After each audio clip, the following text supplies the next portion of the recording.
Eu sou Manuel Carvalho e este é o P24. As linhas vermelhas de Pedro Nuno Santos. Não há dúvidas, a política despediu-se do verão este fim de semana. Daqui e até ao final de novembro, data em que se saberá o destino da proposta de lei do Orçamento do Estado, o país vai ficar suspenso das negociações, ou da falta delas, entre Luís Montenegro e Pedro Nuno Santos. Nos eventos partidários deste domingo, um e outro trataram de construir o cenário em que essas conversas se vão realizar. O primeiro-ministro lamentou a instabilidade da oposição. Pedro Nuno Santos acusou o governo de querer humilhar o PS. Mas houve mais do que o habitual jogo de palavras. O líder do PS colocou em cima da mesa um chumbo certo ao orçamento se o governo insistir em manter as suas propostas para o IRS jovem e para o IRC, os impostos sobre os lucros das empresas. Ficou-se assim a saber quais os limites que o PS não aceita ultrapassar no que define como um orçamento de direita. Ou, como disse a líder parlamentar socialista, Alexandra Leitão, o espaço que o governo tem para aceitar contrapropostas progressistas ou social-democratas. Pode parecer pouco, mas desta vez o PS foi para lá das ameaças veladas ou das declarações de princípio. Colocou na mesa das negociações um menu. E cabe agora ao governo dizer se aceita negociar e abdicar ou alterar de medidas matriciais do seu programa ou se insiste num braço de ferro de consequências imprevisíveis. Até porque, no tom dramático da relação, os discursos deste domingo não mudaram nada.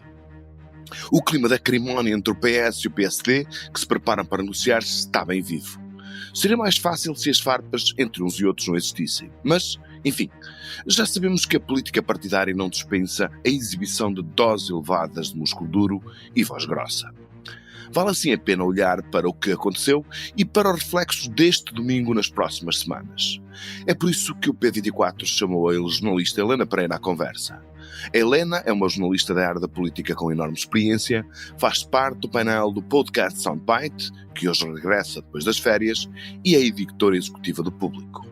Este é o P24, o seu dia começa aqui. Olá, Helena Pereira. O que é que te parece ser mais importante destacar nos discursos de Pedro Nuno Santos e de Luís Montenegro neste domingo? Faz sentido dizer que, de alguma forma, as palavras de Luís Montenegro foram mais do mesmo, enquanto que Pedro Nuno Santos, de alguma forma, portanto, foi muito mais incisivo e muito mais direto e colocou questões concretas na agenda da negociação para o próximo Orçamento de Estado? Parece-me que os dois foram, estas rentrées, os discursos que os dois fizeram foram mais clarificadoras, mas em dois planos diferentes, porque Pedro Nuno Santos foi mais clarificador naquilo que ele pretende do Orçamento de Estado e Montenegro, respondendo à tua pergunta, foi mais longe do que tinha ido, não no tema do Orçamento de Estado, mas no entendimento que ele tem do horizonte da legislatura. Se quiseres que eu comece por Luís Montenegro, Força! O que é que eu achei?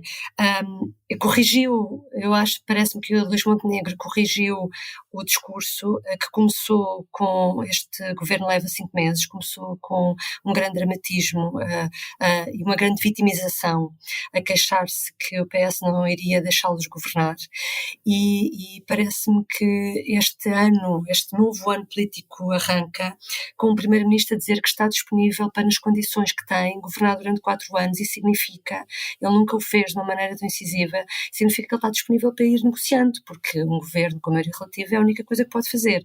E, portanto, eu acho, há 2 semanas entrevistaste o Valente Oliveira, ele a determinada altura também dizia, ele que fez parte do governo minoritário de Cavaco Silva, e ele dizia que o grande erro, um governo minoritário nunca pode começar por vitimizar-se. Utiliza isso, mas não pode... pode beneficiar disso, mas nunca o dizendo abertamente. E o que nós nos recordamos desde o momento em que este governo tomou posse é de Luís Montenegro quase a dizer ajudem-me que eu vou durar 6 meses. E ele hoje diz claramente que está aqui para 4 anos. Sobre o orçamento, detalhes do orçamento realmente não entrou, mas por um lado, considero que isso foi importante. Pelo lado de Pedro Nuno Santos, sim, foi mais longe, já tinha ido, nós ficámos a saber que Pedro Nuno Santos está a fazer um esforço para dialogar com o Governo no orçamento, foi muito claro a dizer que não aceita viabilizar um orçamento que tenha as propostas iniciais, que contenha as propostas iniciais da AD sobre IRS e IRC,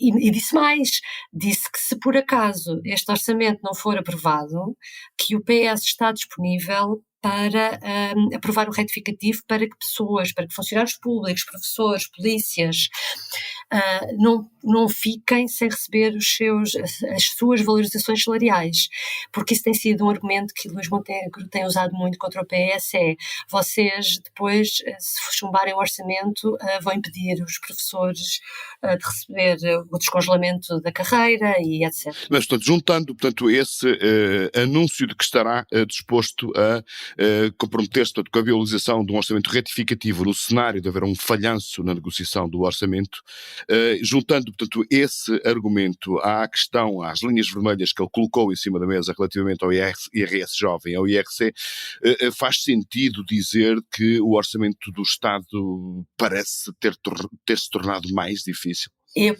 O Orçamento do Estado vai estar mais difícil até ao dia, eu não sei em que dia calha este ano, mas presumo que é por volta do dia 22 de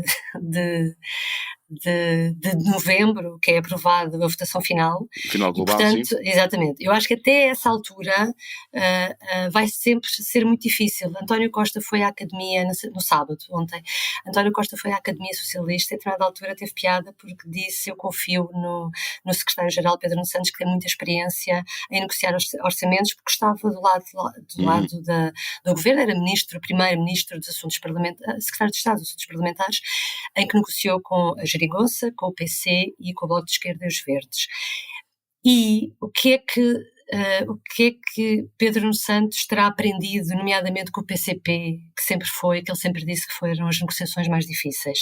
É que até à véspera da votação, até à madrugada da votação, as coisas são sempre complicadas. Nós lembramos, em todos os orçamentos, o PCP só dava o seu amém, o seu ok, na madrugada do orçamento, e quando os papéis vinham escritos e estava tudo bem conforme tinha sido negociado, e se não estava, ainda não havia luz verde.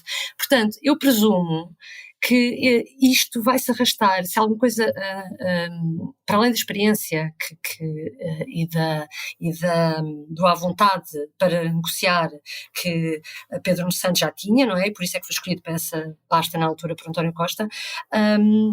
Eu acho que ele teve também que lidar com alguns dos negociadores mais difíceis e, portanto, eu acho que este drama, se nós quisermos utilizar a palavra drama, vai se manter durante muito tempo. Agora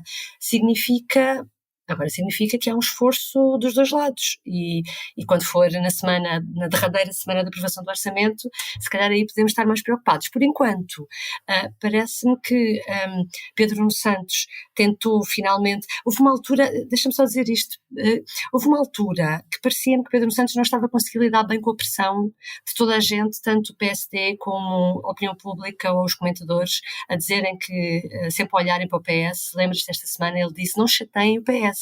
Quer dizer, que é de quem já não teve um desabafo de quem já estava a não conseguir ter uma posição mais racional sobre o assunto. E nesta rentrée, neste domingo, Pedro Nuno Santos conseguiu encontrar ali uma saída para devolver um bocadinho essa pressão ao governo, porque agora o que se pergunta é por que razão é que o governo então não partilha com o PS o mapa das receitas, que é aquilo que o Pedro Nuno Santos diz que ainda não conseguiu, que escreveu tal carta e que o governo não quer dar. Então até onde é que o governo está disposto a ceder no IRS e no IRC, não é? Portanto, agora pelo menos conseguiu equilibrar melhor o tabuleiro. Exatamente, e de alguma forma devolveu o problema e de alguma forma a ansiedade para o governo, que tem aqui seguramente um problema, quer no âmbito do IRS jovem, quer principalmente na questão do IRC. Nós não ficamos a entender, eu pelo menos não consegui perceber exatamente se Pedro Nuno Santos recusa de todo negociar, portanto, ou encetar negociações sobre estes dois temas, ou seja, se os rejeita liminarmente, ou porque, enfim, ele diz que são muito injustos, são questões de minorias ou que beneficiam os ricos, ou se ele admite, portanto, uma baixa de IRC ou uma baixa de IRS para os jovens, com outras medidas, com outros períodos de aplicação. Como é que tu achas que foi uma recusa liminar ou que ele está disposto ou admite negociar, portanto, com outras regras e com uma mudança significativa relativamente àquilo que foi a proposta do governo? A minha interpretação é que ele não rejeita liminarmente e que está disposto a negociar, porque a determinada altura ele diz que não aceita viabilizar um orçamento e ele utiliza mesmo esta expressão que contenha as propostas iniciais do governo sobre IRS e IRC. Sobre IRC, eu acho que há aqui alguma possibilidade de negociação, porque no passado Passos Coelho já tinha conseguido negociar uma baixa de IRC com então o líder do PS, António José Seguro. E, portanto, há vários figurinos e, portanto, eu acho que pode haver aqui Sim, alguma... mas Helena, mas deixa-me recordar que isso foi em 2013, portanto, e o líder do Partido Socialista da altura, António José Seguro, era muito mais sensível a esta questão do IRC, portanto, dos impostos para as empresas para aumentar a competitividade, do que a ala do Partido Socialista representada por Pedro Nuno Santos ou por António Costa. E a prova disso é que, em 2015, portanto, esse acordo ruiu por completo porque o Partido Socialista não o quis recuperar. O Partido Socialista na época com António Costa, não é? Exato. António Costa ficou completamente contra esse acordo e fez imensas declarações na altura. Mas tendo em conta a forma como Pedro Nuno Santos falou, eu considero que não é a minha interpretação, que não há ali um fecho total da porta. Sobre IRS jovem, na discussão que houve no Parlamento, percebe-se as várias posições. Temos a IEL, que considera inconstitucional porque não se pode, considera que é inconstitucional porque não se poderá dar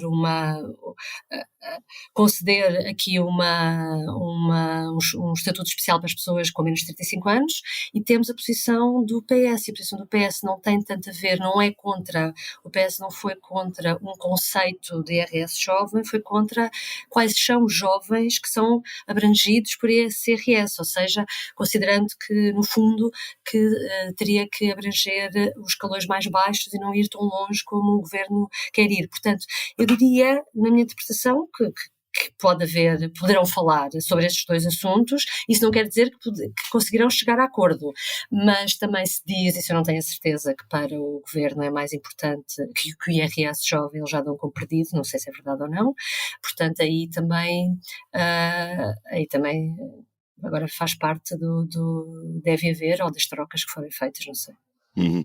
Portanto, isto agora, vamos, o que me parece ser mais importante, pergunto eu, é quando é que os dois líderes, ou os dois partidos, se sentam à mesa já com questões concretas, portanto, para entrarem, portanto, nesta fase de negociação.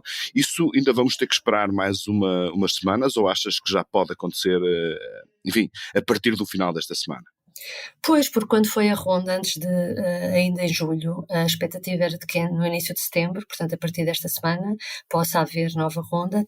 Na altura, o governo reuniu com os vários partidos e com o PS também, mas Pedro Nuno Santos não esteve porque Luís Montenegro estava doente, portanto eles, cara a cara, ainda nunca estiveram, não é? A verdade é essa. Mas agora, quer dizer, para haver essa ronda, também tem que haver uma resposta. Vamos ver o que é que o PS faz. Se o governo continua a dizer que não tem as contas para mostrar das previsões de receita para o próximo ano, não sei, agora está do lado do governo primeiro responder e depois vermos qual é a reação do PS, se isso sentarão ou não à mesa sem essa conta, sem essa lista. E por outro lado, também é estranho porque nós já percebemos, não é, que isto vai se discutir entre o governo e PS, e o governo mantém aquela ronda tratando aparentemente todos os partidos por igual, o que acaba por não ser bem assim, não é? Já percebemos, já toda a gente percebeu. Muito bem, vamos ter muito ping-pong para as próximas Ainda vai semanas. durar muito tempo, exatamente. Ainda vai demorar muito tempo. Helena Pereira, muito obrigado por teres vindo ao P24. Nada.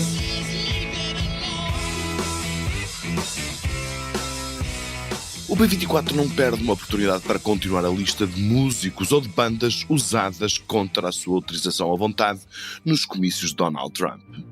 Essa lista já vai longa. Dos ABBA aos gestores do património autoral de Sinéad O'Connor, de Celine Dion a Beyoncé, de Johnny Marr dos Smiths à família de Isaac Hayes, não faltam protestos e negas. Na semana passada, foi a vez do cantor dos The White Stripes, Jack White, ameaçar a campanha de Trump com um processo pela utilização não autorizada do hit da banda Seven Nation Army. Jack White foi contundente. Nem pensem em usar a minha música, seus fascistas, disse ele. Com tanta recusa, o P24 deixa uma sugestão à indústria musical. Que tal irem pensando numa coletânea de temas que Trump usou contra a vontade ou autorização dos seus autores? O P24 regressa amanhã. Tenha um bom início de semana. O P24 é um podcast do Público com música original de Ana Marques Maia. A sonoplastia deste episódio é de Nuno Coelho. O Público fica no ouvido.